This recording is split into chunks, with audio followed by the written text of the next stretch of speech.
자, 요거 한번 풀어볼게요. 소득세법상 종합소득금액 계산함에 이르러서 옳은 것은.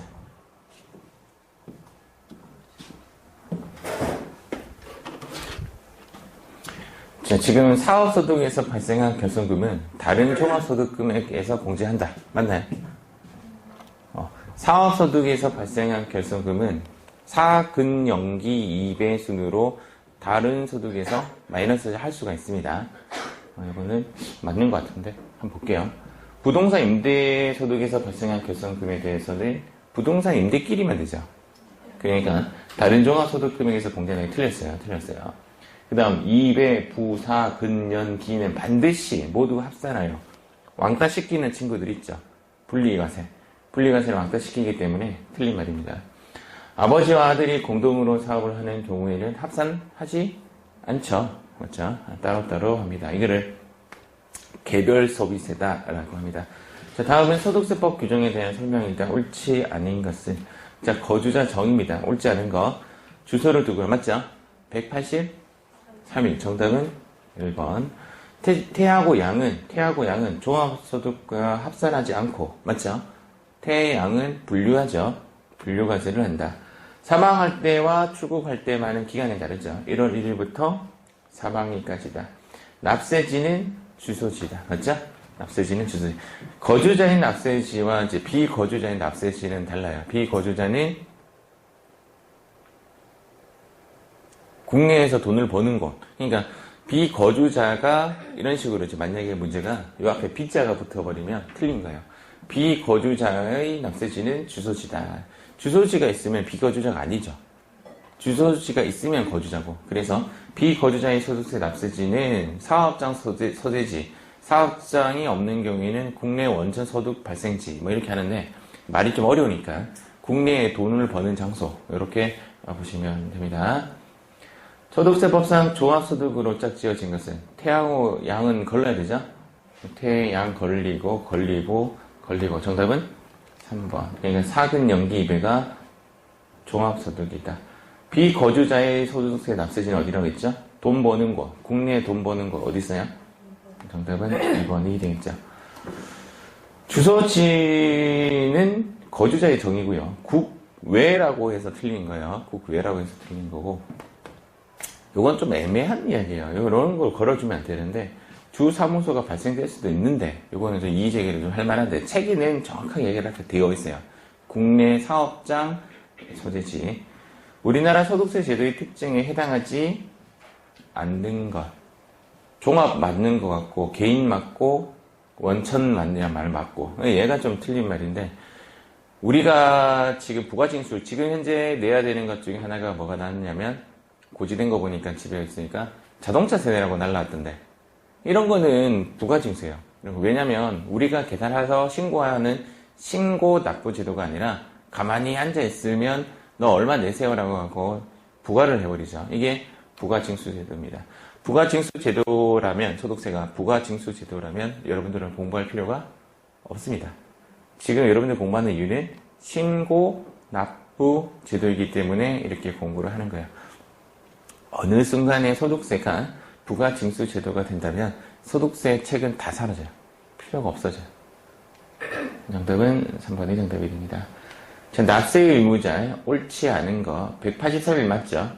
그 다음 국내외 원천소득에 대해서 맞아요?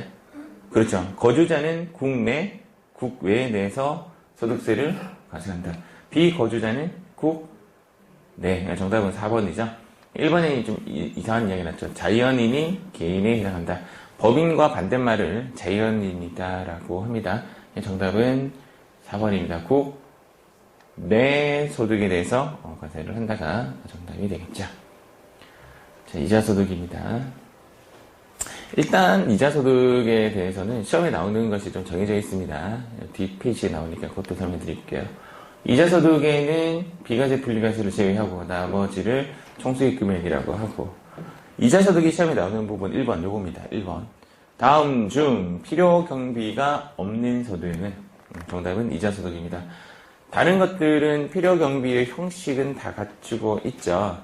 그래서 사기양 할 때는 필요경비를 뺐고, 그 다음 근로소득과 연금소득은 연금소득공제, 근로소득공제라는 걸 뺐는데 이자소득은 빼기를 하지 않죠.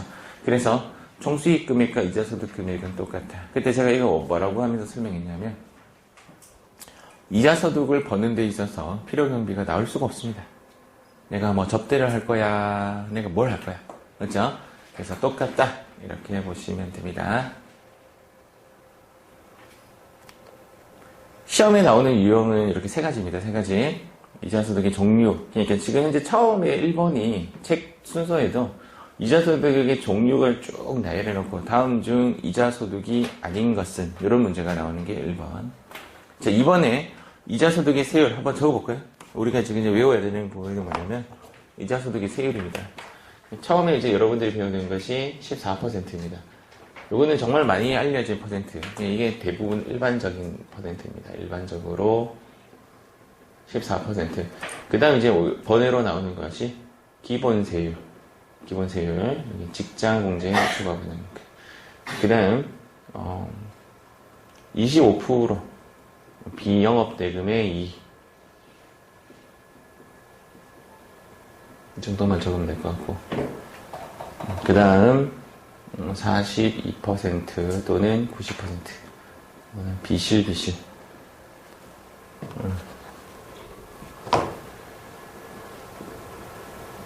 비영업 대료예요. 대금. 풀 안 썼어요, 일부러. 풀 다 쓰면 또 혹시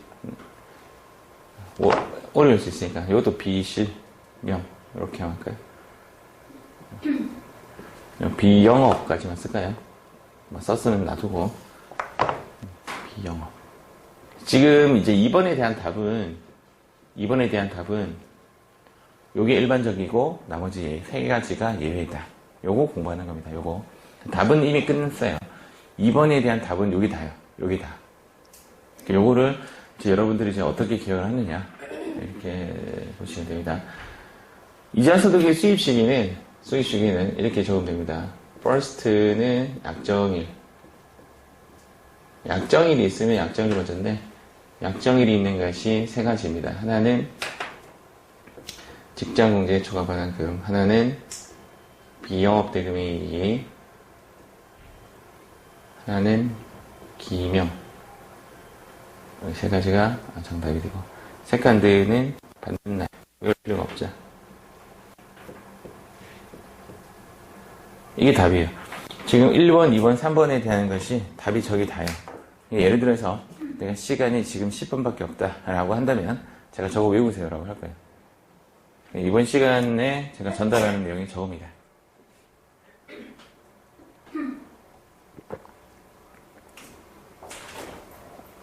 지금 직장 직장 뭐뭐뭐 맞아요. 뒤에서 한번. 그 페이지는 그 뭐냐 약자만 적어놔라 이 말이에요. 이렇게만 딱 적어놓으면 도움이 될 겁니다. 이름이 너무 길어요. 그래서 그걸 다 외우지 말고 직 하면 끝이에요. 직. 우리는 시험 칠 때 주관식 쳐요, 객관식 쳐요. 직만 딱 보면 직. 직장 공제의 초과반환금. 이게 무슨 말인지는 이제 뒤에 가서 제가 설명해 드릴게요.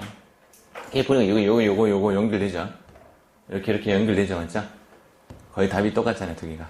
나머지 하나만 잘 기억을 하시면 됩니다. 이번 공부는 요게 핵심이고요. 이자소득의 종류는 종류가 많을 거 아니에요. 많으면 딱 보자마자 얘가 이자소득인 것 같아. 그럼 안 해도 돼. 굳이 말라고 외워요. 딱 보자마자 얘가 이자소득이 아닌 것 같아. 그것만 외우시면 되겠죠. 그것만. 그게 또 이런 것들이에요. 왠지 얘가 이자소득이 아닌 것 같아요. 그래서 외우는 것들 거의 저기에서 테두리 안에서 시험에 다 나온다고 보시면 돼요. 시험은 저기서 정리가 될 겁니다. 자, 이자소득의 종류부터 갈게요. 얘가 이자소득의 종류입니다. 여기까지가 이자소득의 종류예요. 그래서 첫 번째 거 보니까 예금, 적금에 대한 이자. 예금, 적금. 우리가 알고 있는 게 이거잖아요. 이거 외울 필요 없죠. 지나가는 초등학생한테 이거 예금, 적금의 이자는 이자소득일까, 배당소득일까? 라고 질문한다면 당연히 이자소득이라고 이야기할 것 같아요. 그래서 국내외에서 받는 예금, 적금, 부금 부금도 정기적으로 넣는 걸 이제 부금이라고 하기 때문에 똑같은 말이에요. 예탁금이라는 건 이제 묻어 놓는 거. 우편 대체 포함하여 이자. 중요하지 않고. 요거, 채권, 증권의 이자. 여기까지는 또 문제 안 되죠. 글자가 뭐가 들어가 있는데요. 이자. 채권, 증권의 이자. 근데 시험에 어떤 식으로 나냐면, 요 뒤에 이제 그 출제 유형 문제 나올 건데, 채권, 증권의 할인액. 이렇게 나온 적 있어요. 그거는 헷갈릴 수 있어요. 그렇죠? 그래서 이게 무슨 말인지를 한번 볼게요. 이 할인액의 의미를 한번 뜯어볼게요.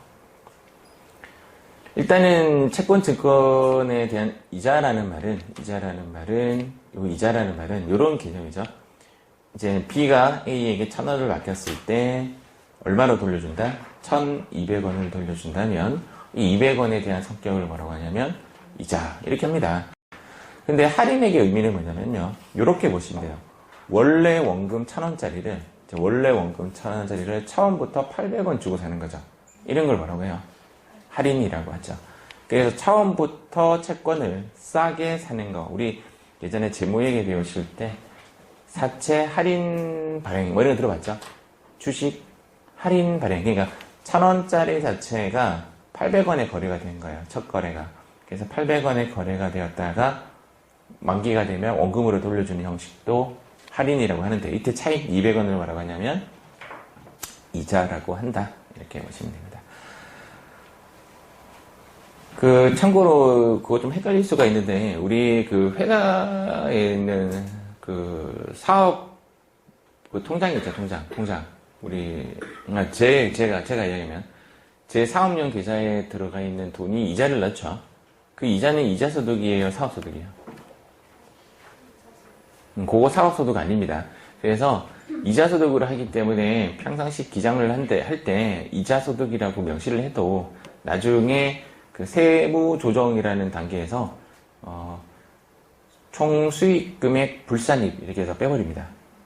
그래서 이자소득은 기장하지 않는 게 맞아요. 법인은 달라요.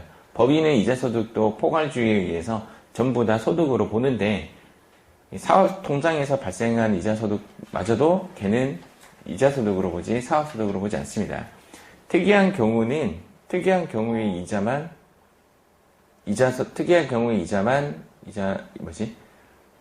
사업소득으로 본다. 그 뒤에 정리가 되어 있습니다. 자, 환매조건부 매매 차익. 이거 시험에 안 나옵니다. X. 환매조건부 매매 차익. 환매조건부 매매 차익은 사실은 여기 약정일이 책에는 이제 4가지로 명시되어 있어요. 4가지로 명시되어 있는데 제가 4가지 안 쓰고 3가지 썼던 이유는 환매조건부 매매 차익은 시험에 안 나오기 때문에 그렇습니다. 제가 요 강의 길을 걷기 전에 이 강의 길을 갈 때 제 사부님이 대성아 포항으로 내려온다 이런 말을 하기 전에 제가 뭘 하고 있었냐면 증권회사 공부를 하고 있었어요. 증권회사 시험 치려고 면접도 다 봤어요. 증권에 관련된 자격증도 있어. 자격증만 있는 거지 실전 경험은 없는 거 아니에요. 그래서 면접까지 보고 이제 포기를 했어요. 그래서 제가 이 용어를 되게 잘 알아요. 나도 깜짝 놀랐어요. 이걸 읽었는데 다 읽어지는 거야. 이 환매조건부 매매 차익이 뭔지 알겠는 거야. 되게 용어 어렵죠. 금융에 관련된 거. 그래서 이런 건 시험에 안 나요. 근데 이제 환매조건부 매매 차익 같은 거 보면 이런 식으로 광고를 합니다. 이렇게 환매 조건부 채권에 이게 뭐냐면 RP라는 게 뭐냐면 리퍼처스라고 합니다. 리퍼처스. 이게 뭐냐면 이제 A라는 사람이 B라는 사람이 야 우리 회사 주식 좀 사 하니까 너희 거 안 사. 왜 안 사? 그러니까 너희 주식 대빵 인기 없어. 내가 너 주식 샀다가 물려보면 어떡해? 그럴라. 그러면 내가 나중에 다시 요거 사줄게. 다시 사줄게. 아시겠죠? 그래서 이게 RP입니다. 다시 사줄게. 이런 상품이 아침에 샀다가 저녁에 팔고 이런 상품도 있고요. 하루하루 사고 팔고 하는 그런 상품들도 있고 이런 거는 6개월이죠. 6개월 동안 묶이는 겁니다. 6개월 동안 묶이고 빌려줬다가 6개월 후에 받는 그런 다시 사주는 조건을 뭐라고 하냐면 RP 상품이라고 합니다. 들어가는 사람도 있을 겁니다. RP, CMA 이런 것들 6개월 단위 또는 1년 단위 돈을 못 건드려요. 넣었습니다. 못 깬다는 거죠. 뭐가 높다? 높지는 않네요. 이율이 조금 높습니다. 조금. 그래서 RP. 다시 산다는 게 뭐냐면 환매라는 뜻이에요. 다시 사는, 환불의 느낌이랑 비슷해요. 환매죠, 환매. 환매. 다시 사는 무엇이 걸려있죠? 조건이 걸려있는 채권. 요거를 RP 상품, 환매 조건부 채권이다. 1.5%를 제공하는 고금리 채권. 이거를 뭐라고 하냐면 마이너스 금리라고 하죠. 마이너스 금리. 나도 처음에 이야기했나요? 마이너스 금리? 마이너스 금리라는 게 은행에 돈을 넣어놓으면 이자를 마이너스를 내면서 통장에 돈을 보관한다. 그렇게 생각했어요. 처음에는. 근데 그게 아니라 내가 지금 1,000원의 돈으로 그 코카콜라를 하나 사 먹을 수 있는데 이걸 은행에 넣어놓으면 이제 1년이 지나나 10년이 지나서 이자가 붙었을 거 아니에요. 그 돈을 빼가지고 코카콜라를 사 먹을 수 있느냐? 못 사 먹는 거죠. 왜? 물가의 상승률보다 이자율이 낮잖아요. 그거를 마이너스 금리. 내가 지금 코카콜라 살 수 있는 돈을 은행에 넣었을 때 10년 후에 코카콜라를 못 사 먹어요. 돈이 모자라서. 그 이유는 이자가 낮아서 그래요. 이거를 실질 금리, 그러니까 지금 현재 시장 금리보다 낮은 거를 마이너스 금리다라고 합니다. 되게 낮죠. 그래서 왜 기억나는 게 내 군대 갈 때만 해도 10% 되었는데. 진짜 많았는데. 이게 점점 내려가더라고요. 점점. 3천억 원을 한도로 판매한다고 오늘 밝혔다. 뭐 이런 게 있습니다. 자, 그 다음 이제 저축성 보험의 보험 차이. 혹시 보험에 대해서 어느 정도 지식이 있는지 모르겠지만, 그 결혼하신 분들은 이제 보험에 좀 관심을 갖죠. 현재, 저도 이제 집에서 상을 당하고 나니까 보험이라는 게 되게 중요해요. 되게 중요한데, 보험의 종류는 두 가지가 있어요. 하나는 저축성 보험이 있고, 하나는 보장성 보험이라는 게 있어요. 그럼 저축성 보험과 보장성 보험의 차이가 뭐냐? 이게 정의가 세법에서 내리는 정의랑 보험회사에서 내리는 정의가 조금 달라요. 세법에서 내리는 정의는 내가 낸 돈보다 많이 받으면 저축성이라고 표현해요. 내가 낸 돈보다 많이 받으면. 적게 받는 것들, 내가 1,000원을 냈는데 나중에 해약을 했더니 900원을 받았다. 뭐 이런 개념은 보장성 개념이라고 해요. 세법에서는. 근데 보험회사에서 이야기하는 이야기는 조금 달라요. 어제 세법에서 그런데 저축성 보험이라는 개념이 우리가 흔히 말하는 연금을 이야기하는 거죠. 연금 같은 보험을, 연금보험 같은 거를 저축성 보험이라고 하는데, 우리가 생명보험 같은 것도 내가 낸 돈보다 더 많이 받을 수가 있습니다. 어느 시기에 지나면. 그럴 때는 그것도 저축성 보험이라고 표현합니다. 근데 어쨌든 저축성 보험에서는 그 나라에서 하나의 혜택을 줬어요. 보험에 돈을 넣으면 이런 말 들어봤죠. 해약하면 내가 낸 돈보다 적게 받죠. 통상적인 개념이. 그래서 이게 원금이라고 치면 원금이 쭉 이렇게 올라가는 형식이 아니라 보험의 형식은 이렇게 내려갔다가 이렇게 올라가는 약간 포물선을 그리는 그런 그 수익 곡선을 갖고 있습니다. 그래서 뭐 한 5년이나 7년 정도 지나야 원금을 뚫기 시작해요. 뚫기 시작하면서부터 이제 올라갈 때 이제 보험회사에서 주장하는 이야기가 복리를 이야기하죠. 복리. 이자가 붙는다. 근데 이제 역설도 있어요. 이자가 있어야 이자를 붙지. 그만큼 이제 올라가는 곡선의 상승이 되게 더뎌요. 그런데 얘의 가장 큰 혜택은 물론 그 복리 혜택도 있지만 비과세 혜택이 있어요. 비과세. 보험회사에 돈을 넣었을 때 지금 현행법은 10년이 지나면 이자를 내잖아요. 몇 퍼센트를? 14%를 내잖아요. 제가 지금 40인데 내가 노후 생활을 하려고 하면 이제 60이라고 봤을 때 예를 들어서 20년의 저축이 필요하다. 그럼 20년 동안 저축을 하면 10년을 일단 뚫죠. 10년이 지났을 때 20년 정도 지났을 때 이자가 붙는 거를 그 이제 계산식에 의해서 이렇게 해보면 여러 가지가 있겠지만 이런 식이 나오겠죠. 내가 1억을 넣었는데 나중에 수령하는 건 2억을 수령한다. 이렇게 되는 겁니다. 20년을 넣었으니까. 맞죠? 이자가 많이 붙었겠죠. 그러면 이런 말 들어봤죠? 양도 차익. 양도 차익부터 개념을 좀 가지면 돼요. 양도 차익은 내가 집을 1억 주고 샀는데 집을 얼마 주고 팔았냐면 1억 주고 팔았어요. 양도 차익이 발생됐어요? 안 됐어요? 이 사람은 양도소득세를 안 냅니다. 만약에 1억이 아니라 8천만 원 주고 팔았다라고 하면 이익 봤어요, 안 봤어요? 이 마이너스 2천만 원이라는 게 생겼잖아요. 그러면 요게 이제 이런 걸 뭐라고 하냐면 결손이라고 합니다. 이 결손 또 이월이 돼요. 다음에 양도와 이렇게 이월이 돼요. 이해가시죠? 이런 것도 이월 되는 것처럼 양도 차익은 얘가 2억을 해야 양도 차익이 발생이 된단 말이에요. 이게 얼마만큼 차이가 나는 거죠? 1억에 대해서만 세금을 내요. 이런 2억에 대해서. 그래서 이것도 마찬가지로 은행에 내가 1억을 넣었는데 나중에 2억이 되면 여기에 몇 퍼센트 뗀다고요? 은행에 넣으면 14%를 뗍니다. 여기 14%.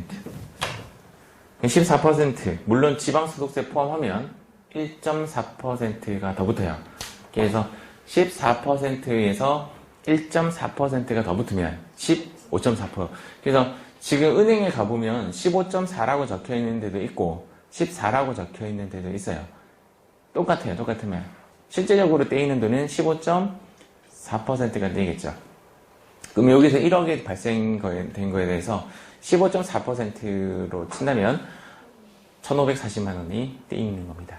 1,540만 원 안 떼이는 방법은 저축성 보험에 가입을 하는 거죠. 저축성 보험에 가입을 하고 몇 년 지나면 돼요? 10년 지나면 되죠. 여기 가입을 해서 버틸 수 있는 사람이 누구냐? 누구냐?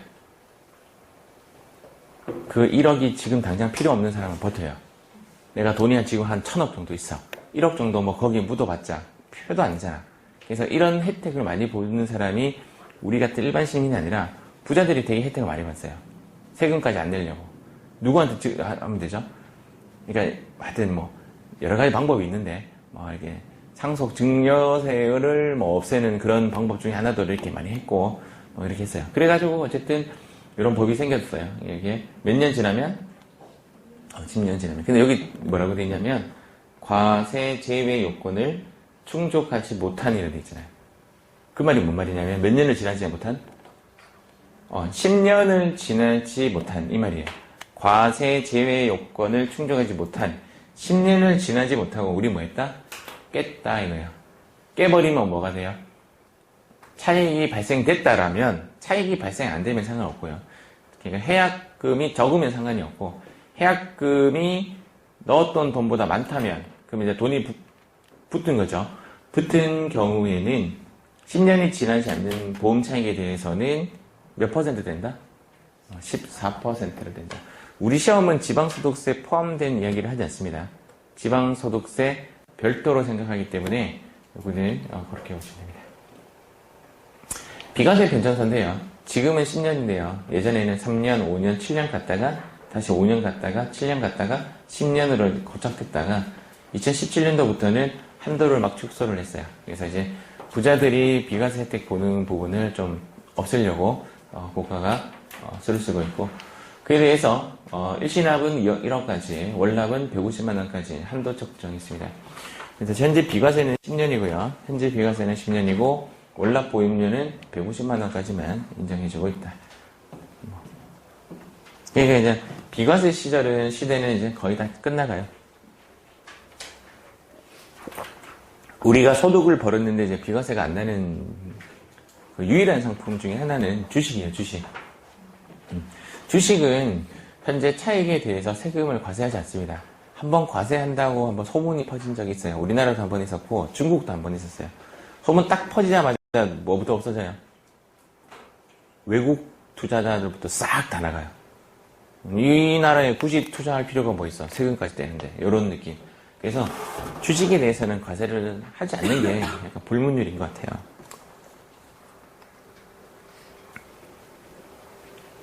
그래서 여기서 보면 여기 제가 만든 자료 아니에요. 기획재정부의 자료로서 이자소득세 15.4% 면제돼 있죠. 요걸 이제 깨달아야 돼요. 이게 14% 면제를 이야기하는 거예요. 15.4%의 의미는 14%의 지방소득세는 소득세의 10%예요. 소득세의 10%이기 때문에 소득세가 14%이기 때문에 1.4%를 더해주고 15.4%. 이게 틀린 말이에요.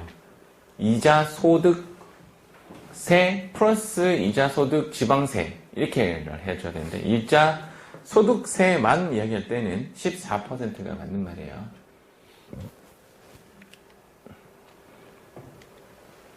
자, 직위요금입니다. 직장공제의 초과 반환금. 직위요금입니다. 직장공제의 초과 반환금. 가장 대표적인 요 단체가 뭐냐면 교직원 공제예요. 교직원 공제. 뭐 들어보셨겠지만 교직원 공제회. 교직원 공제에서 이런 거죠. 여러분들이 이제 교직원 공제에 가입을 했어요. 교직원이 돼가지고. 그래서 월 200만 원씩 월급을 받는데 월급 200만 원을 받기도 전에 10%를 떼가지고 교직원 공제에 가입을 했어요. 그러면 내가 매월 얼마씩 떼었냐면 20만 원씩 떼었죠. 20만 원씩 떼어가지고 뭐 이렇게 생각해요.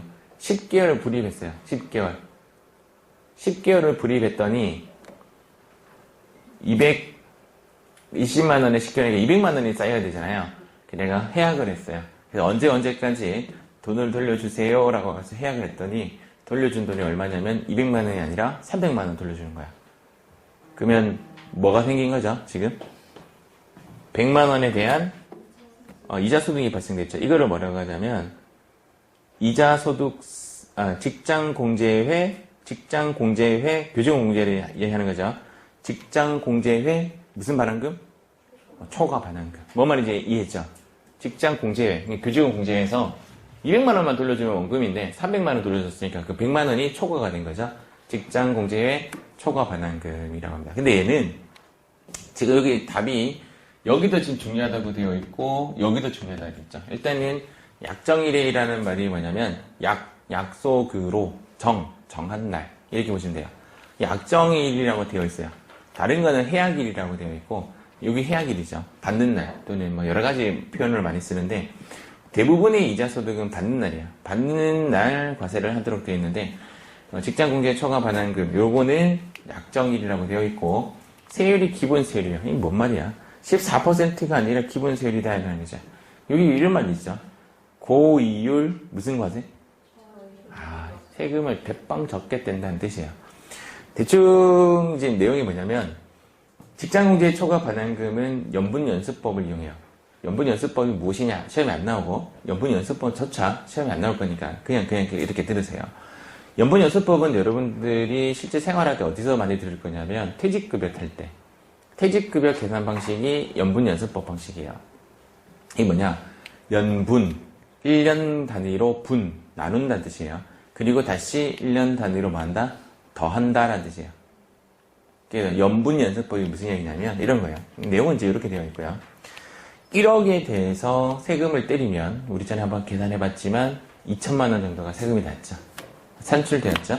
1억에 대한 세금이 2천만 원어치가 산출돼요. 그런데 이거를 그 사람이 만약에 교직원 생활을 10년 했다라고 하면 1억을 10년으로 나눠요. 요렇게. 그러면 1억을 10년으로 나누면 1,000만 원씩 잘리죠.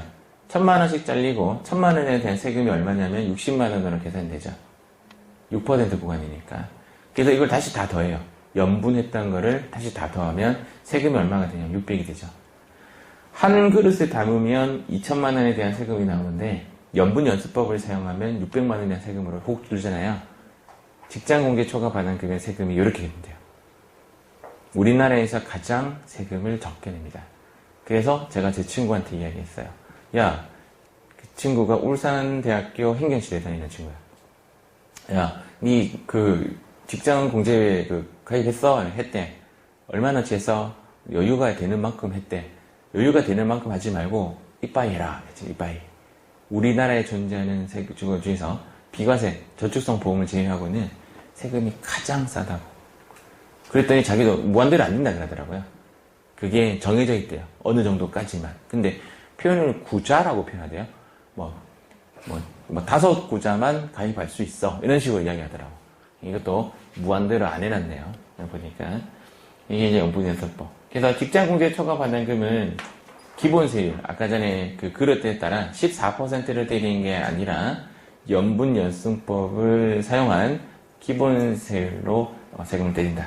이렇게 보시면 되고, 비영업 대금이 여기도 나왔죠? 이제 요거 비영업 대금이 뭐냐? 이런 거죠. 야, 10,000원만 빌려줘. 그러니까. 다음날, 10,000원 갚아. 이 친구 그러죠. 여기부터 이제 만 원을 빌릴 때는 누가 지금 급한 거죠? 얘가 급하죠. 만 원 빌려달라고 해서 얘가 급하죠. 만 원을 빌리고 나서부터는 지금 누가 급하죠? 얘가 급하죠. 고민거리가 여기서 여기로 이동한다. 무슨 스님이고, 법정 스님인가? 언양분인가 그렇죠. 법정 스님이. 울산 쪽에서 잘하신 분으로 알고 있는데, 그때 요것도 내가 만들면서 그분 생각이 나서. 근데 내가 설아 씨를 좋아해. 그래서 내가 사랑을 고백을 해야 될까요? 라는 그걸 누가 질문을 했어. 그 법정 스님한테. 법정 스님 대답이 뭐냐? 고백해라. 왜 고백해야 된대요? 고백 안 하면 고민거리가 니한테 있고, 고백하는 순간 고민거리는 상대방한테 넘어간다. 너무 공감이 가는 거예요, 그 말이. 그러면 이제 그분이 이제 나는 나 알렸잖아. 나는 고민거리가 없고, 그 다음 고민거리는 자기가 갖고 있는 거야. 이걸 거절할 것인가, 수락할 것인가. 지금 만 원 빌려주는 즉시 이제 고민거리 올라갔어요. 만 원 갚아 하니까, 깜빡 했죠. 그 다음날 또 만 원 줘 하니까, 보채지 마라고 하죠. 보채지 마. 받을 수 있겠어요? 이래가지고. 이러죠. 너 이러면 안 준다. 이 사람이 이 사람에게 돈을 빌려준 이유가 뭐예요? 그냥 친구라서 그냥 빌려줬겠지만, 이러면 이제 친구 찢어지는 거예요. 친구끼리 돈 거리를 하지 마라. 두 번째는 돈을 빨리 받는 방법이 있어요. 뭘 하면 되죠? 이자를 받으면 됩니다. 실제 경험담인데, 내 친구가, 그때는 친구였고, 지금 친구도 아니야. 고등학교 때, 나한테 뭐 3만 원인가 5만 원인가를 빌려갔어요. 그래갖고는 이제 연락이 없어요. 고등학생 때 3만 원, 5만 원 큰 거 아니에요? 진짜 큰 거 통장 털어서 줬어요. 나중에 보니까 나한테만 빌린 게 아니라 온 애들한테 다 빌렸어요. 얘가 그렇게 빌려 돈을. 그리고 나서 잠적을 해요. 그래서 그때 이후로 못 봤다가 만났어. 성인이 되어서. 어디서 만날게요? 나 진짜 세상 좁다고 생각했는데 고속도로 터미널 휴게실 화장실에서 만났어요. 고개를 돌렸는데 옆에 있는 거야. 지도 놀래고 나도 놀래고. 나는 지한테 얼마를 빌렸다는 걸 그때 기억을 하고 있어요. 그때는. 지금 이제 잊었는데 지는 모를 거야. 워낙 많은 사람한테 빌렸으니까. 그런 사람한테 돈을 받는 방법 1번. 이자를 붙이면 됩니다. 세게 한 10%. 그러면 돈이 생기면 일단 누구부터 갚아야 돼요? 이자 때리는 놈한테 먼저 갚아요. 누구한테 가장 늦게 갚냐고요? 이자 안 매긴 애들한테 가장 늦게 갚아요. 그래서 친한 친구일수록 뭘 매겨라? 이자를 매겨라. 여러분들 엄마한테 돈 빌리는 돈 있어요? 없어요? 없다고? 세상을 바르게 살았군요. 저는 돈을 많이 빌려요, 엄마한테. 엄마가 항상 뭘 매겨요? 이자를 매깁니다. 고이율로. 은행 이자보다 훨씬 셉니다. 제가 갚았겠어요? 안 갚았겠어요? 다 갚았어요, 진짜. 또 요번에 여기 학원 이사 오면서 또 돈을 빌렸거든. 이사 오면서 인테리어 한다고. 이번 달이 마지막이에요. 힘들었어요. 우리 엄마는 갚지 말해. 이자만 받아도 좋대. 우리 엄마라서 말하면 못하겠지만 진짜 많이 받아요, 이자를. 이자 안 들어오면 바로 전화 와요. 오늘 이자 안 들어왔던데 통장 확인 한번 해봐라. 그런 걸 뭐라고 하냐면 비영업대금의 이익이라고 합니다. 비영업. 그럼 영업대금의 이익은 은행이죠. 은행을 제외한 모든 이자는 비영업대금입니다. 그 비영업대금이 이제 내가 엄마한테 엄마 지금 받는 것이 이자소득이니까 내가 국세청에 이자소득 신고 좀 할게. 엄마가 뭐라 하겠어요? 회초리 들고 들어왔나? 이렇게 하겠죠. 그러니까 이게 실제적으로 신고가 잘 안 돼요. 언제 신고가 될까요? 엄마가 전화 왔어요. 엄마, 나 이제 이자 안 낼 거다. 뱃째 하니까 엄마가 국세청에 신고할 거야. 경찰서에 신고할 거야. 그때 드러나요. 그때 드러나면 국세청이 그걸 어셉하고 그거는 비영업대금의 이익이니까 몇 프로 세금 내나? 25%를 세금 내어라. 그래서 사업성이 없이 타인에게 금전을 대여하고 받는 이자 25%가 적용되고, 얘는 언제 받기로 한다는 약속이 정해져 있겠죠. 약속이 정해져 있어서 얘도 약정일로 잡힙니다. 약정이라는 말은 돈을 받든 안 받든 일단 원천징수 하는 것으로 보고 세금을 내야 된다, 뭐 이런 이야기입니다. 뭐 TV에 보면 그런 내용 되게 많이 나와요. 뭐 자녀에게 뭐 토지를 뭐 미리 좀 증여를 했더니 아들 놈이 나 몰라라 한다. 다시 돌려다오. 반환 송소 뭐 그런 것도 되게 많고, 부모와 자식 관계에서도 뭘 하는 게 좋다? 이자를 매기는 게. 저를 보면 아시잖아요. 다 갚잖아요. 그렇죠? 갚는 게, 이자를 매기는 게 맞다. 몇 퍼센트? 25%. 지금 여기 얘가 없죠? 비실명 이자소득이 지금 안 보입니다. 여기에 책에는 안 나와요. 안 나오는데 시험에는 나오고, 그리고 저 뒤에 보면 지금 책에는 요 세율이 안 나오거든요. 책에는. 세율이 7장인가 가보면, 6장인가에 가보면 저 뒤에 있어요. 세율이. 그래서 세율을 제가 땡겨왔고, 세율을 공부할 때 비실명이 나와요. 그래서 비실명을 제가 꺼내놨어요. 비실 하면 생각나는 거. 도라에몽. 자, 도라에몽 하면 역삼각형의 얼굴 그 금숟가락 하나 있죠. 금수저. 도라에몽 안 좋아. 아, 비실이. 얘는 비실이라고 생각하세요. 금수저. 우리나라의 최고 부자가 누구죠? 삼성의 이건희 회장 생각하세요. 그러면 요거 좀 답은 나와요. 왜 그러냐면 뒤에 나와요. 일단 요거는 지금 안 나왔으니까 넘어가고, 위와 유사한 소득으로서 이걸 뭐라고 하냐면 유형별 포괄주의라고 합니다. 좀 적어볼까요? 아마 제가 적어놨을 건데, 유형별 포괄주의 안 적어놨네. 그러니까 지금 그런 이야기 했었죠. 소득세는 소득세는 열거주의가 원칙인데 일부는 포괄주의를 따라간다. 포괄주의를 따라가는 이유는 열거하기가 너무 많잖아. 너무 많아. 여기 있는 것뿐만 아니라도 하나하나 다 따지려고 하니까 너무 많아서 이런 식으로 덮었었어요. 위와 유사한 소득으로서. 여기서 유형별 포괄주의를 따라갔다. 유형별 포괄주의라는 단어를 한번 적어보세요. 우리 아마 소득세 첫째 시간에 제가 유형별 포괄주의를 언급을 한번 했습니다. 나중에 PPT 한번 보시면 나올 거예요. 유형별 포괄주의. 위와 유사한 소득으로서 하면서 포괄주의를 따라가고 있죠. 금전 대여 행위로 뭐지고 저지고 해서 밑에 여기 나오네요. 유형별 포괄주의를 따라간다. 원래 포괄주의는 법인세법의 특징입니다.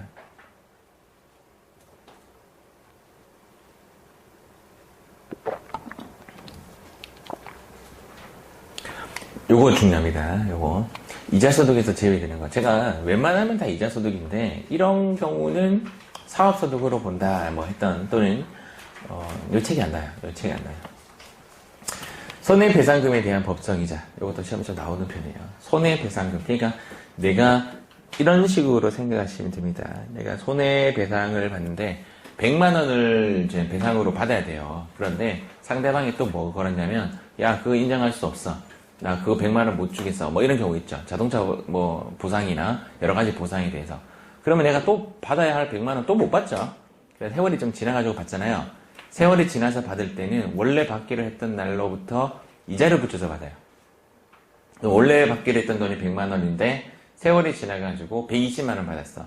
그 20만원에 대한 성격은 이자소득. 근데 그거를 손해배상금에 대한, 이렇게 보시면 돼요. 그에 대한 법정이자는 이익으로 보지 않습니다. 그거는 이익으로 보지 않습니다. 얘는 과세제외. 세금은 14%를 때리지 않는다. 이렇게 보시면 되고. 자, 두 번째 나오는 것은 우리가 배웠겠지만 매입 애누리, 매입 할인 이런 것들에 대해서는 산 거에 대해서 빼는 거죠. 마이너스 사업소득의 형식이 되는 거라서 얘는 그냥 사업소득이에요. 사업소득. 이자소득으로 보지 않고, 할부이자는 할부판매이자. 여러분들도 한부 이자를 내고 있죠. 어디서 낸다 그랬죠? 휴대폰. 거기서 내는 것도 사업소득. 사업소득. 외상매출금에 대한 연체이자. 내가 외상매출금을 언제까지 주기로 했다라고 했죠. 언제까지 주기로 했다라는 거에 대해서는 사업소득이에요. 근데 외상매출금이 지금 이렇게 되는 분기를 한번 볼게요. 땡땡 매출에서 여기에 외상매출금 이렇게 된 경우죠. 이렇게 된 경우에는 요것을 내가 어느 시기까지 못 주면 얘는 사후소득으로 가요. 사후소득으로. 이자를 받으면. 근데 엄마가 왠지 외상매출금을 계속 안 갚을 것 같아갖고 얘를 대여금으로 바꿨어요. 그래서 외상매출금이 나가고 대여금으로 바꿨다는 것은 단기 대여금 또는 장기 대여금 이렇게 바꿨다는 것은 뭔가 차용증을 쓰고 뭔가의 서류를 작성했겠죠. 그래서 내가 너한테 외상매출금만큼 돈을 빌려준 것을 할 테니까 꼬박꼬박 이자를 내 라고 해서 이렇게 바꿨다는 거죠. 이렇게 바꾸고 나서에 받는 이자는 이자소득이에요. 그걸 뭐라고 하냐면 소비대차 전환입니다.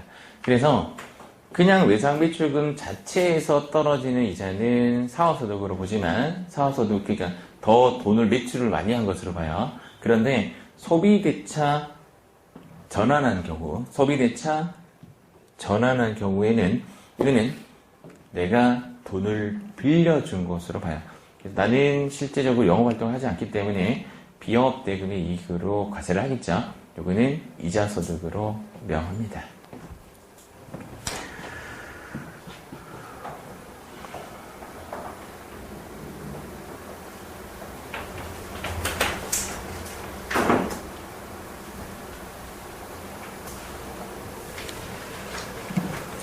자, 이자 소득의 세율, 일반적인 소득은 14%, 뭐 이런 식으로 광고를 하고 있습니다.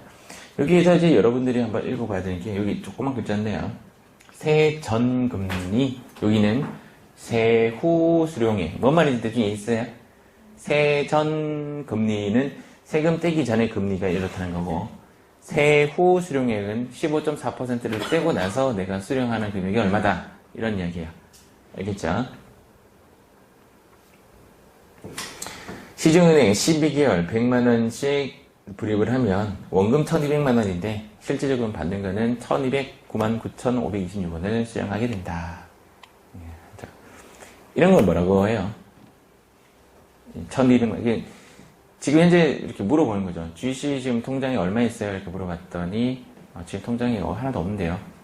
그러면 매월 100만원씩 넣어가지고 이거부터 만드세요. 그래서 1200만원을 먼저 만드는. 그러니까, 재테크의 첫 번째 해야 되는 게, 이런 돈. 이건 시드머니라고 합니다. 시드머니. 시드, S-E-E-D. 씨앗이라고 하죠. 그래서, 시드머니 1200만원이 생기면, 이제 사람들이 대부분 두 가지 양상에 걸려요. 내가 1200만원이 생길 걸 예상해서, 이미 다 저질러 놓는 사람이 한 명 있고, 그래서, 딱 수령하는 시기에 이미 1200만원 다 나가요. 이미 예약되어 있는 사람이 있고, 보통 젊으신 분들은 그렇게 살 게 없잖아요. 통상, 사실상. 그래서 젊으신 분들을 보고 1200만원 모으면 이 돈으로 또 저축을 더 많이 해요. 저축은 젊을 때 하는 게 맞아요. 나 이제 애 생기고 뭐 이렇게 하면 냉장고도 바꿔야 되고, 냉장고 지금 결혼할 때 그대로 갖고 가시는 분들 있는지 모르겠지만, 이제 보통 한 40대면 이제 한 대 더 사죠. 그리고 나서 이제 김치 냉장고도 계속 사야 될 게 많아. 계속 사야 될 게 많고, 시드머니. 그때 내 동생도 그때 한번 보니까 처음에 마티즈 살라고 돈을 모았어. 근데 돈을 딱 모으면 만기 시기 딱 오니까 마티즈 안 사더라고. 그 다음 차로 바로 넘어가더라고. 뭐 그 다음 차가 예를 들어서 SUV 차면 SUV 차 살라고 요거 다시 넣고 다시 적금 넣고 하더라고. 그러다가 이제 결혼하고 그 돈 사라졌어요. 결혼하면 돈 모아진다는 건 거짓말인 것 같아요. 어쨌든 은행에서 말하는 15.4%는 14%의 1.4%를 함께 이야기하는 것이다. 이렇게 보시면 되게 세요. 이 이자세율이 15.4% 너무 세요. 너무 세. 요거 이렇게 정리됐죠? 일반적인 이자소득은 14%, 빙영업대금의 이자소득은 25%, 직장공제 초과반환금은 기본세율, 비실은 아까 내가 누구라 그랬어요? 비실이 우리나라의 누구? 이분. 맞죠? 이분. 차명계좌 4조 이상 과세 대상. 차명계좌가 뭐죠? 맞습니다. 다른 사람 이름으로 만든 통장. 예를 들면, 대포통장. 그런 거라고 보시면 돼요.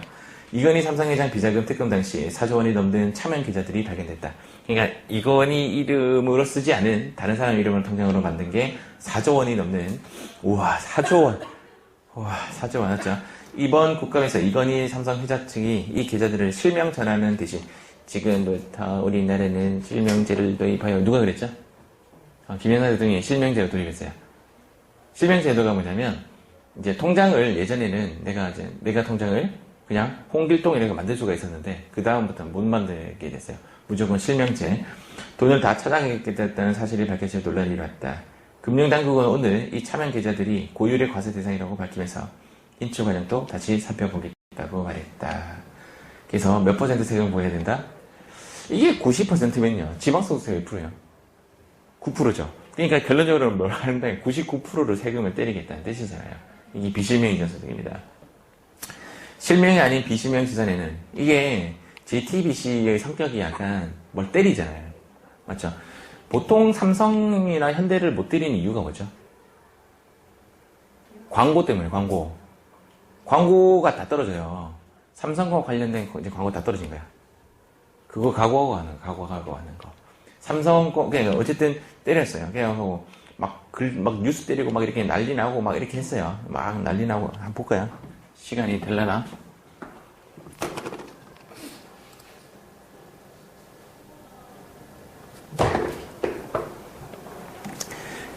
사실은 PPT 중간중간 동영상들이 있는데, 그걸 한번 다 보여드리니까 수업 진행이 안 돼. 내가 너무 많이 걸어놨어. 이거 좀 볼만해서 한번 봅시다. 간단한 거니까.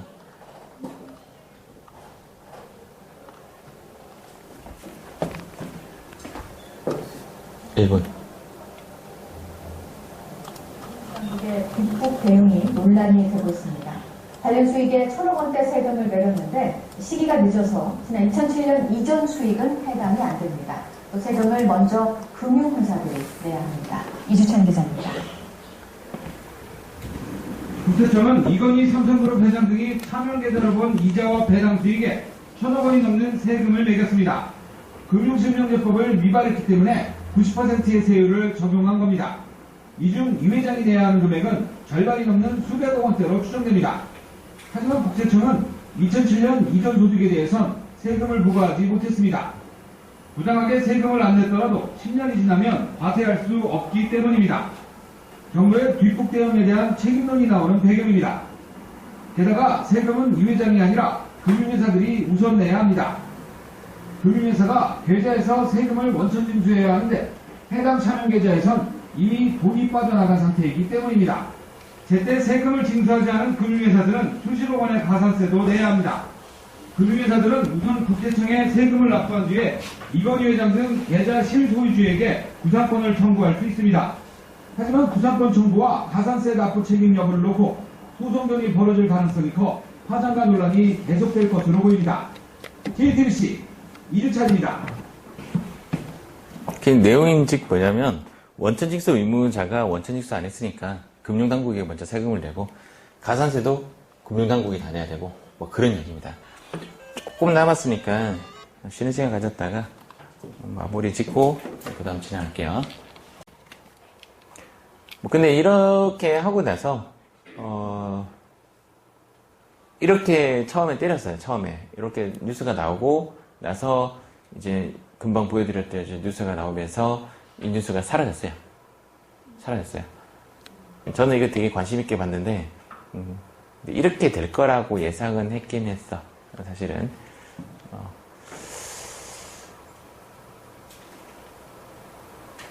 이자소득의 수입 시기에 약정일은 3개. 저거 외우셔야 되는데 직장공제 초과 반환금하고 비영업대금 이익은 이해하셨죠? 요거는 약정일. 비영업대금이 엄마한테 돈 빌린 거 약정일. 김영식 뭔지 한번 볼게요.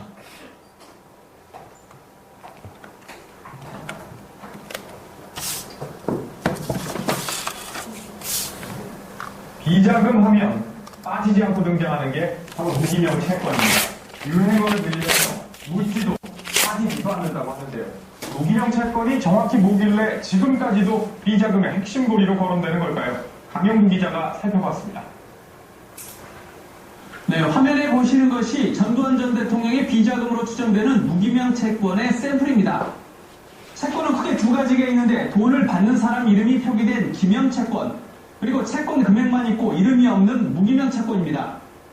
당연히 기명 채권은 돈의 흐름이 파악돼 세금 추징이 쉽습니다. 하지만 무기명 채권은 중간에 누구를 거쳤는지 알 수 없고 최종적으로 채권 증서를 가진 사람이 주인이 되는 이른바 묻지마 채권입니다. 100억 원이라면 현금은 용량이 너무 커서 보관이 불편하고 수표는 꼬리표가 있지만 무기명 채권은 간단히 보관하면서도 돈의 출처를 숨길 수 있습니다. IMF 외환위기 당시 대규모 자금이 필요했던 정부가 무기명 채권을 수조 원 발행했고 지난 2007년까지 산업은행도 최고 10억 원 액면가의 현물 무기명 채권을 연 수천억 원어치 발행했습니다. 지금은 무기명 채권이 전산으로 등록돼 탈세가 쉽지 않지만 과거에 발행돼 지금도 돌아다니는 무기명 채권 증서가 검은 비자금으로 악용되고 있습니다. MBN 뉴스 강영구입니다. 네, 이렇게 봤을 때 이제 기명 채권과 무기명 채권의 차이는 아시겠죠? 그래서 시험에 나오는 부분이 기명 채권도 나오고 무기명 채권도 나옵니다. 무기명 채권은 여기 세컨드 지급받는 날이 무기명 채권이고 기명 채권 쪽에는 약정일로 다 올리는 4개라고 했어요. 기명 채권 직장공제에 비영업 대금이 하나 더 있는 게 뭐냐면 환매조건부 채권. 환매조건부 채권은 근데 시험에 안 나오니까 그건 제가 뺐고요. 세 가지가 약정일이 됩니다. 다음 중 이자 소득 중 수입 시기가 다른 하나는 이렇게 나오면 이렇게 3개 한지 나오고 나머지 하나 나오면 나머지 하나. 또 한 개 좀 자주 나오는 것 중에 세컨드 지급받는 날로 나오는 것 중에 하나가 그 보험해약. 해약 환급금이 지급받는 날하고 똑같은 말이죠. 해약일하고 똑같은 날이죠. 똑같은 날. 해약일. 이렇게 하나 외우시면 되겠습니다. 자, 마무리. 출제된 문제 출제 유형입니다. 다음 중 분리과세 이자 소득이 아닌 것은 이런 문제가 지금 책에 안 나오는데 시험에도 나왔어요. 분리과세의 개념은 뭐냐면 원천징수로 완납을 한다는 뜻인데 그 이유는 요거죠. 세금을 많이 때렸는데 그걸 종합과세하면 다시 세금 계산하겠다는 뜻이잖아요. 그런 것들. 세금을 적게 때렸는데 그걸 다시 종합과세한다는 말은 말이 안 되죠. 세금이 우리가 흔히 말하는 14% 이외의 것들은 전 무조건 분리과세를 합니다. 비실 직장공제 초과 반환금 종합과세 기준금액이 얼마냐면 우리가 생각하는 이제 14%보다 적게 세금을 이제 매겠다. 이런 것들은 완납으로 끝나는 거예요. 완납으로 끝났는데 자, 요거는 요걸 가려도 원천 징수되지 않았다라는 말은 무슨 말이냐면 국세청이 알아요, 몰라요? 모릅니다. 이런 것 중에 가장 대표적인 게 뭐냐면 이자소득뿐만 아니라도 원천 징수되지 않은 것 중에 가장 대표적인 게 외국에서 벌어들이는 소득. 그러니까 외국에서 벌어들이는 소득에 대해서는 웬만하면 국세청이 몰라요. 이런 것들은 원천 징수하지 않았다라고 합니다. 이런 것들은 무조건 종합과세를 해야 된다. 정답은 2번. 자, 15번 문제. 다음의 소득세법상 원천 징수 세율이 다른 것은 지금 일단 우리가 배운 거 요거죠. 4번에 봤을 때는 비영업대금 몇 프로죠? 정답 몇 번? 지금은 이제 4번에 바로 나오는데 나중에 그거 다 공부하면 이제 헷갈리게 되겠죠. 이런 식으로 시험이 납니다. 다른 건 안 배웠으니까. 자, 다음 중 소득세법상 소득의 구분이 잘못된 것은 일단 오늘 배운 거. 비영업대금의 이익은 뭐죠? 이자소득. 이거는 이제 정답이 없는 문제예요. 정답이 없어서 제가 체크 안 한 거예요. 바뀌었어요. 일단 이렇게 보시면 되고. 자, 다음 소득세 금액 계산할 때 필요경비를 인정받을 수 있는 소득은 자, 일단은 이자소득 필요경비 인정 못 받죠? 배당소득은 마이너스가 아니라 더하기 하죠. 11%라는 배당 가산액을 더하기 하죠. 그로써 기소법에서. 그래서 필요경비를 인정받는 것은 사기치는 여자를 제가 뭐라고 했죠? 사기양. 정답 몇 번? 4번이 정답이 됩니다. 근로소득은 이제 필요경비의 모양 갖고 있는데 근로소득 공제를 받죠. 그래서 필요경비를 인정받는 거는 사기양입니다. 사업소득, 기타소득, 양도소득. 자, 15번. 다음 중 원천징수 세율이 가장 높은 것부터. 비실 몇 퍼센트? 90. 그럼 가장 세겠죠. 나가 가장 높은 3번과 4번. 봉사료는 5%. 3억 이하의 복권은 20%. 그러면 5%, 20%니까 라 다음에 다죠. 라 다음에 다. 정답은 3번과 4번 다 되겠죠? 가는 35%였을 거예요, 이 당시에. 그래서 아마 나가라다. 3번이 답이었을 것 같은데, 지금은 이제 가가 없어졌어요. 분리과세를 신청한 장기 채권 이자 할인액은 없어졌어요, 지금은. 그래서 과거 책에는 나오는데, 지금 안 나와. 자, 다음 중 당일 소득세를 징수하는 것은, 우리가 배운 것 중에서, 제가 소액 부징수 기억나요? 소액 부징수. 기억 안 나요? 안 했나? 그래서 헷갈려. 소액. 한자로 했대. 이거 안 했어요, 제가. 했죠? 액, 부, 징. 그때 할 때도 이렇게 세로를 제가 적어드렸을 것 같은데. 적은 금액은 징수한다, 안 한다? 안 한다. 이게 세 가지예요. 우리가 지금 외울게. 1,000원. 두 번째는 30만원. 세 번째도 30만원. 1,000원, 30만원, 30만원. 일단은 소득세 중간예납하고 부가세 중간예납. 그때 제가 아마 부가세 중간예납 하면서 한번 했던 것 같은데 30만원 미만에 대해서는 중간예납을 과세하지 않습니다. 30만원. 사업소득이, 소득세도 마찬가지로 30만원 미만에 대해서는 소득세도 30만원 미만에 대해서는 과세하지 않습니다. 그것도 30만원. 부가세도 30만원. 그리고 1,000원. 이자소득에 대해서는 이자소득에 따른 원천 징수액이 1,000원 미만인 경우에는 no. 그 다음 1,000원이 뭐냐면 1,000원에 대해서는 과세하지 않는데 1,000원에 대해서 과세하지 않는데 이자소득에 대해서는 1,000원 미만이라도 과세를 해요. 그래서 여러분들 통장에 보면 이자소득세 140원 그러니까 떨어지죠. 1,000원 미만이라도 과세를 하죠. 이자소득이 예외예요. 그러니까 예를 봤을 때 세 가지예요. 세 가지. 1,000원. 지금 4번이 저거는 이제 법이 개정되기 전이에요. 지금 30만원. 저거 30만원으로 바꿔놓으세요. 근데 20만원 이하도 당연히 과세하지 않기 때문에 답은 맞아요. 지금 이제 30만원까지 상향됐어요. 30만원, 1,000원 미만 징수하지 않는다. 30만원 미만 징수하지 않는다. 30만원 미만 징수하지 않는데요. 징수하지 않는데, 징수하는 예외가 뭐냐면, 이자소득에 대해서는 1,000원 미만이라도 징수한답니다. 1,000원 미만이라도 징수한다. 정답 몇 번? 3번이 정답이 되겠죠.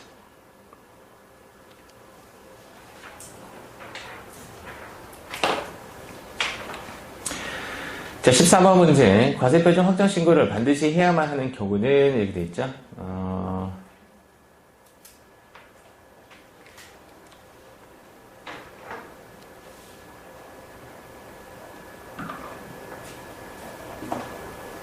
지금 기타 소득 금액은 얼마까지 분리과세가 되죠?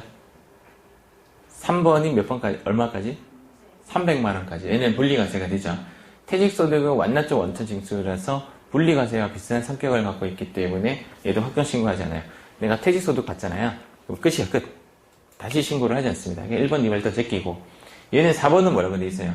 분리과세가 됐잖아요. 분리과세가 되면 더 이상 신고해야 해요. 안 해요. 왕따로 끝냈어요. 정답은 내가 근로소득이 여기도 있고 여기도 있다 이러면 원래는 하는 게 맞습니다. 근데 이제 연말정산시 합산해서 신고하지 않았다. 연말정산시 합산해서 신고하지 않았다는 말이 무슨 말이냐면 이런 경우가 되겠죠. 내가 다음 회사에 갔는데 다음 회사에서 뭐라고 하냐면 전에 회사에 갔던 그 원천징수 영수증 떼오세요. 그러니까 제가 전에 회사 나올 때 책상을 던지고 나왔기 때문에 전화해서 원천징수 영수증 떼더라고 말 못하겠는데요. 이런 경우에는 합산하지 않을 수도 있죠. 그때는 내가 스스로 5월달에 합산하시면 됩니다. 아시겠죠? 합산 안 하면 어떻게 되는데요? 세금이 때려집니다. 거꾸로 맞습니다. 거꾸로. 더 과하게 때립니다. 그렇기 때문에 내가 공제받는 것도 다 공제를 받지 못할 수가 있어요. 이게 무슨 얘기냐면 이제 이렇게 이해를 하시면 돼요. 1, 2, 3, 4, 5, 6은 A 회사에 다니고 7, 8, 9, 10, 11, 12는 B 회사에 다녔잖아요. 그러면 연말정산을 하면 D 회사가 7, 8, 9, 10, 11, 12이기 때문에 뒤에 있는 소득에 대해서 만약에 신고를 했다라면 거의 모든 것, 두 개를 제외한 기부금과 연금이라는 걸 제외하고는 7, 8, 9, 10, 11, 12 것만 데이터가 들어가요. 얘가 의료비 공제, 신용카드 공제 이런 것들이 1에서 6은 안 들어가요. 이해가죠? 아무것도 못 받아요. 그러다가 내가 나중에 1, 2, 3, 4, 5, 6을 이제 신고를 같이 하면 1년치가 다 들어가는데 거꾸로 내가 맞을 때는 1월부터 6월 때까지의 공제받을 수 있는 것들을 못 받아요. 국세청에 때리죠. 그러니까 신고를 하는 게 좋아요. 이제 많은 사람들이 앞에 거 이거 합산해서 신고 안 했어요? 물어보면, 아, 신고하면 세금 나오는데 내가 왜 해? 이렇게 해. 그분들은 나중에 세금 맞을 것이다 라고 보시면 돼요. 아니면 1월부터 6월까지 내가 돈을 돌려받을 수 있는 경우에도 안 돌려줘요. 이해가죠? 무조건 신고는 하는 게 낫다. 저기 배당소득 받으셨어요? 안 받았어요? 그래서 배당소득 이거 출력해 드릴게요.